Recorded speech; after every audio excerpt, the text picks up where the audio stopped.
Okay, and back we come, and up to the northeast and Middlesbrough, where I'm not entirely sure how the natives are going to be taking this season so far.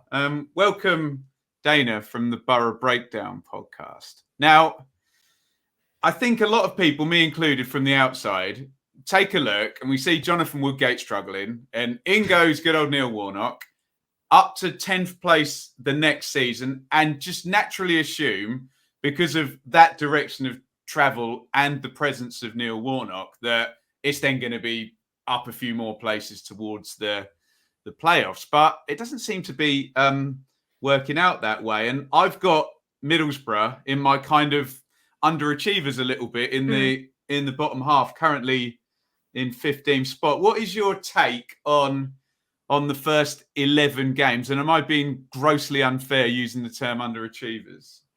No, I don't think you are. Funnily enough, I was watching one of your broadcasts where a comment came through where somebody said that Boro have been the most disappointing team so far this season, and I do agree with that. I mean, I expected progress myself as well. 10th place finish wasn't exactly the way that we wanted to end last season. We ended it with a whimper at 3-0 defeat against Wickham. I mean, thank God the fans weren't there, because I don't know what the Riverside crowd would have made of that, but I definitely expected progress, and to be fair, I've been really disappointed with us this season.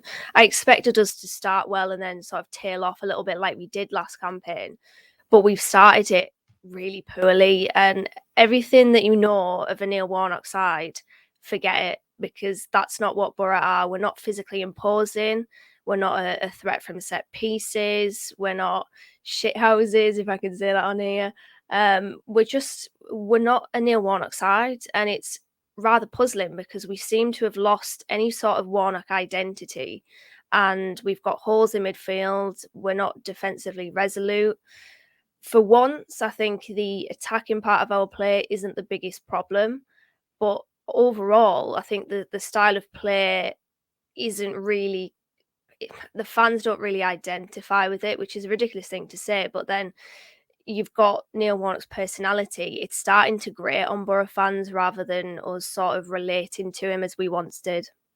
What do you make of the recruitment? Because from the outside, I kind of look at it and I keep using the word gamble, basically, that you take people like Lewis Wing or Sammy Morsey. You don't know, I'm an Ipswich fan. I'll take Sammy Morsey all day in League One. And who else went out there? I think Saville, where Saville, you think, they're decent level Championship players, and then in come Sporar and Pereiro, who we haven't really seen anything of yet. It feels a little bit like he's gone all in on these new players, and they really need to get going fairly quickly, don't they? Yeah, to be fair, I don't think they're Neil Warnock signings. Obviously, we brought in Kieran Scott as a head of football, and there has been an argument that there is a bit of a divide behind the scenes. He's not played Martin Piero or James Leigh-Saliki the past couple of games, citing fitness issues, and it just seems as though he's trying to get excuses in not to play them almost, because surely, I mean, he's gambled on Tjelta Olusanya, who he picked up from Billericay Town in non-league.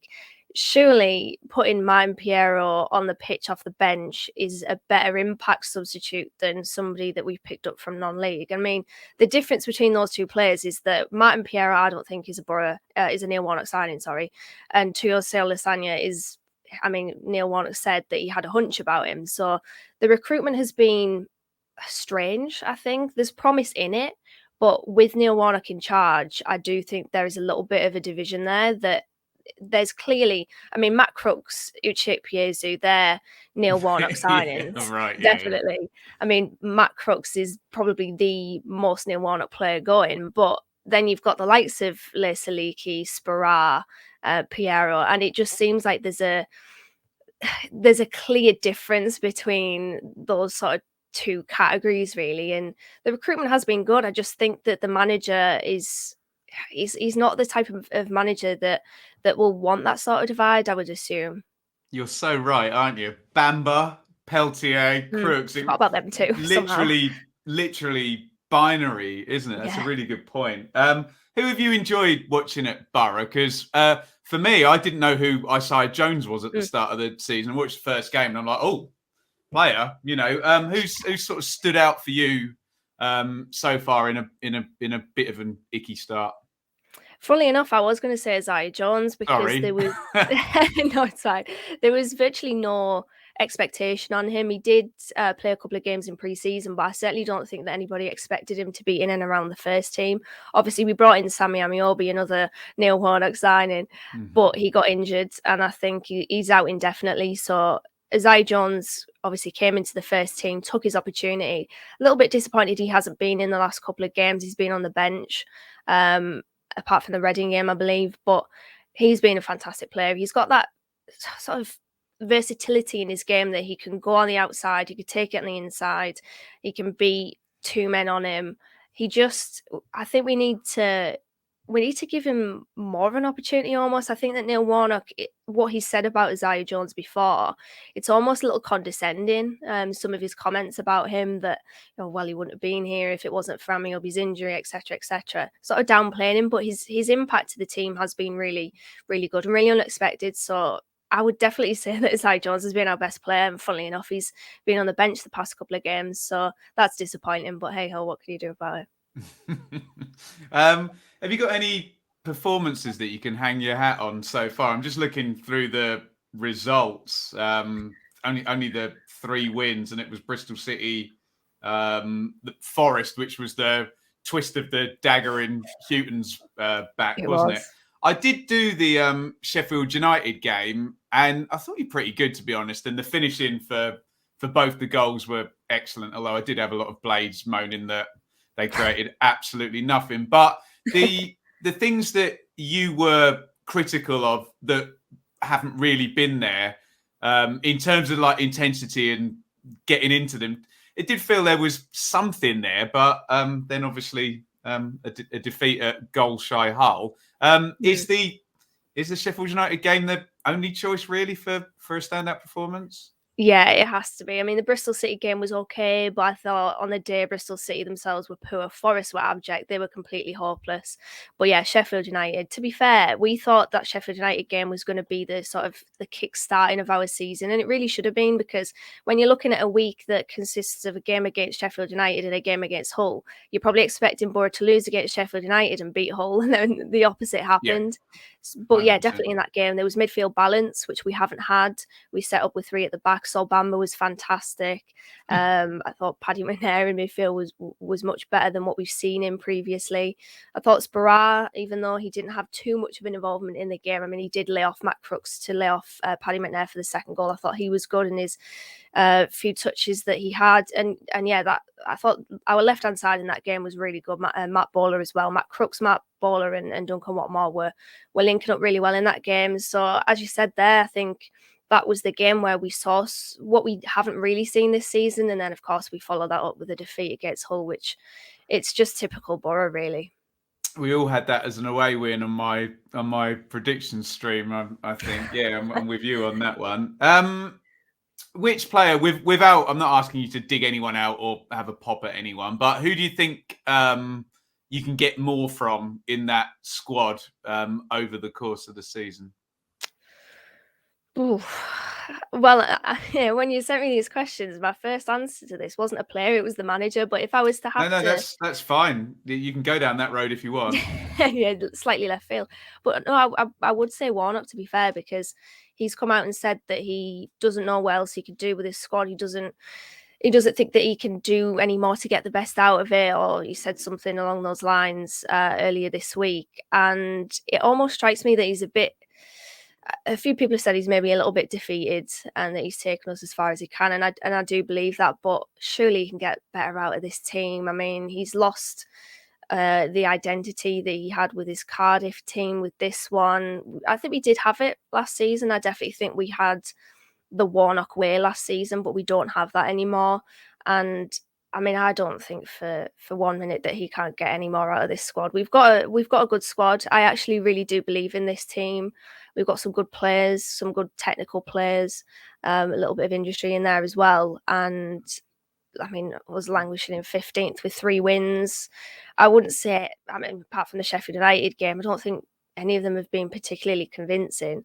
It's been really disappointing. So I would actually say Neil Warnock for that question. No. Fair comment. So if we were to sit here at Christmas time, and I should have added this up, I think game 23 might be New Year's Day. I can't remember. We'll be virtually halfway through the season anyway.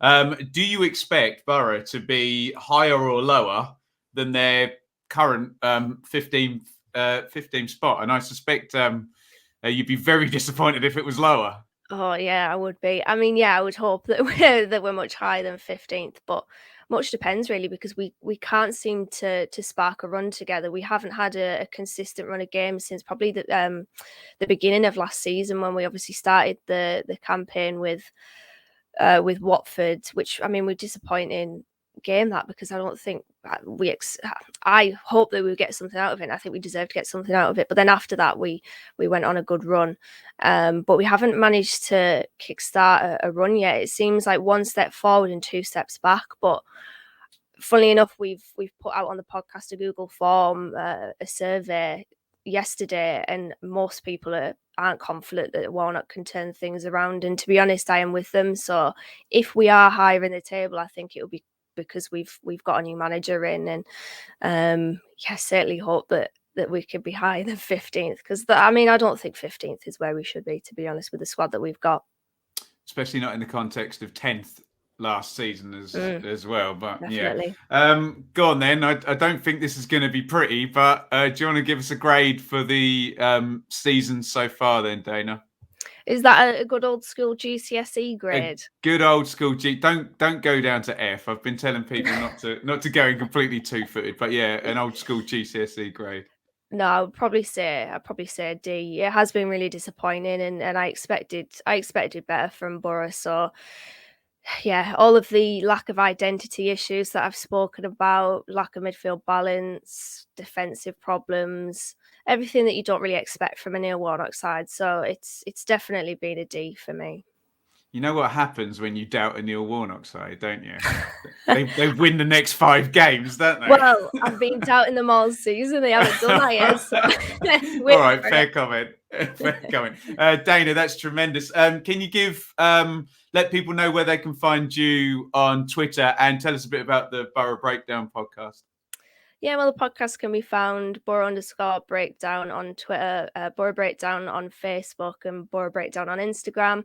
We're on pretty much all the streaming platforms: Apple Podcasts, Spotify, SoundCloud, whatever else, Acast, whatever else people use nowadays. And yeah, we record every Sunday. We've got an episode out from obviously this week, where I gained a prestige this week. I was on hosting duty, but yeah, we record every Sunday, talk about everything Boro, so you can find us pretty much on every streaming platform. Brilliant stuff. And like I've said to everybody, I've done a ton of these. We'll see how prophetic your words are as we go towards Christmas, because yeah, it does feel like something may or may not give Boro going forward. Dana, thank you very much for your time, and we'll see you again soon. Yeah.